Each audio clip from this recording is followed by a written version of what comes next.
And the psych ward says there's no need to worry. This asylum was built to help you. Before the age of 24, the closest that I got to madness was as a tabloid reporter, interviewing a notorious sociopath whose quick wit made for a great copy. I had always thought that mental illness was cinematic, almost aspirational. And then my illness struck, and it nearly sent me to an asylum for life. And just like the straps on the stretcher that you rolled in on, we are going to keep you safe and secure.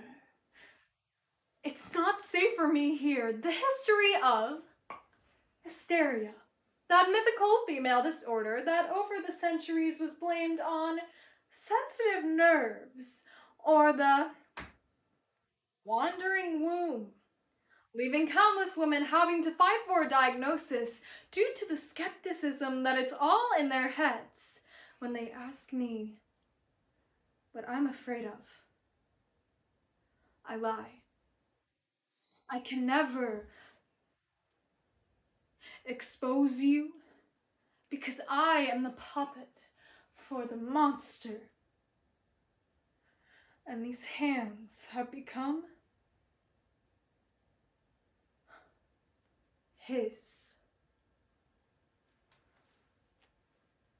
CBS News reports that women on average are diagnosed 4 years later than when the conditions are recognized in men.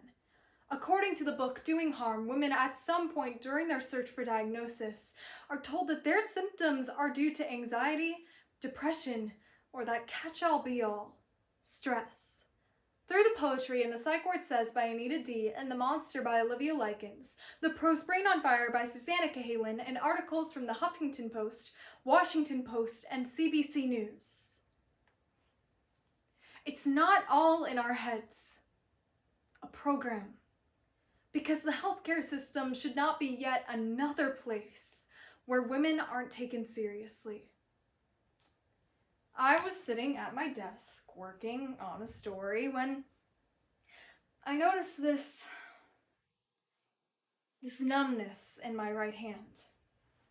Not to mention my thoughts were running wild and I couldn't keep them straight. I had been getting worse by the day. By the hour even, but no one knew what to do. Another doctor said, "There's nothing wrong with you. People with anxiety are often labeled as shy or quiet or that girl who buries bodies in her basement." No one's actually referred to me as that before, but I always assumed that that's what people are thinking. The background music swelled. I felt the pulse of the crowd and I struggled to balance and grew dizzy and queasy and I couldn't focus on the music. He is a parasite, reaching with long sweet limbs through my body, through my arms. He is the little voice inside my head telling me bad things to do with myself. British psychiatrist Elliot Slater warned that too often a label of hysteria allowed doctors to believe that they had solved the mystery, when in fact they usually hadn't. He discovered 9 years later that more than 60% had been found to have an organic neurological disorder. So I go to the doctor. A 10-minute slot to explain it all. And this isn't so bad. But you don't understand. No, you're not severe. I'm just trying to tell you, just take these antidepressants. These are going to work. Just take this leaflet for therapy. And Psych Ward says, take advantage of the 5 to 10 minutes you have with the doctors. But understand, he has a list of patients as long as his pay stubs. So you won't be receiving any actual therapy while you're here. I was forced to talk about it since I was about to release a new song, and I tearfully told them how the doctors told me that I was crazy for thinking that I was sick. I'll have a wave of anxiety, and then the next moment I'm perfectly fine. Perfectly fine. Pretending to be normal is exhausting. I was with my boyfriend one night. He thought that maybe I was having trouble sleeping, but whenever he turned to face me, I was sitting upright. When he suggested I try to relax, I turned to face him, staring past him like I was possessed.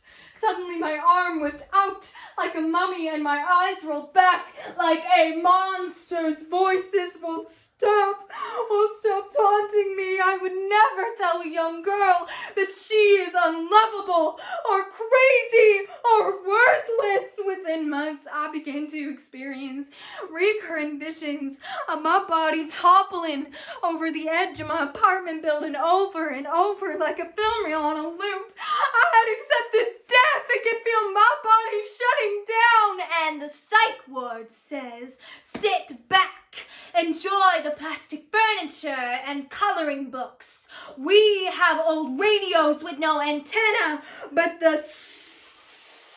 static is still loud enough to drown out the sound of the woman screaming into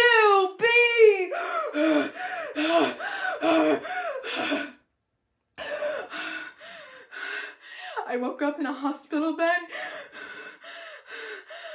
I felt a thick mesh vest around my waist holding me to the bed. I wrap my hands around the rails and pull up with the strap sticking to my chest. Help! You need to get me out of here! I would never tell her to carve ugly, terrible words into her body, to hold a flame to her skin until she has burned herself so badly that the pain goes out like a light.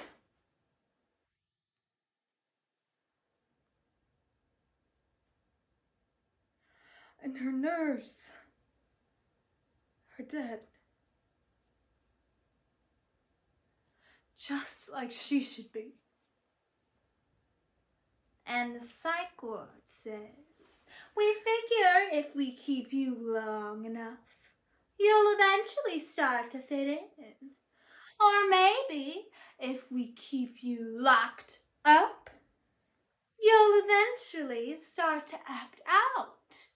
And we will be right here, waiting to prescribe you something, to label you with a diagnosis.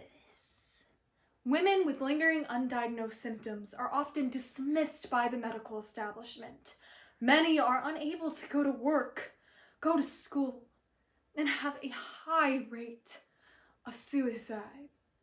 So many of the reasons why they miss the connections between my symptoms for so long absolutely has to do with my gender. I was in bed for 2 years before I got my diagnosis. The first time I tried to sing again, I was terrified that my voice had withered away with my muscles. But when I opened my mouth, it was still there. After multitudes of negative tests, they finally said her brain is under attack by her own body. My diagnosis was physical, not psychiatric. A diagnosis that nearly devastated me. But I'm one of the lucky ones. I didn't slip through a system that was designed to miss cases just like my own. And the psych ward says, we didn't cause your social anxiety. We only heightened what was already there. We just want to see you reach your full potential as a patient. Remember, we told you this asylum was built to help you.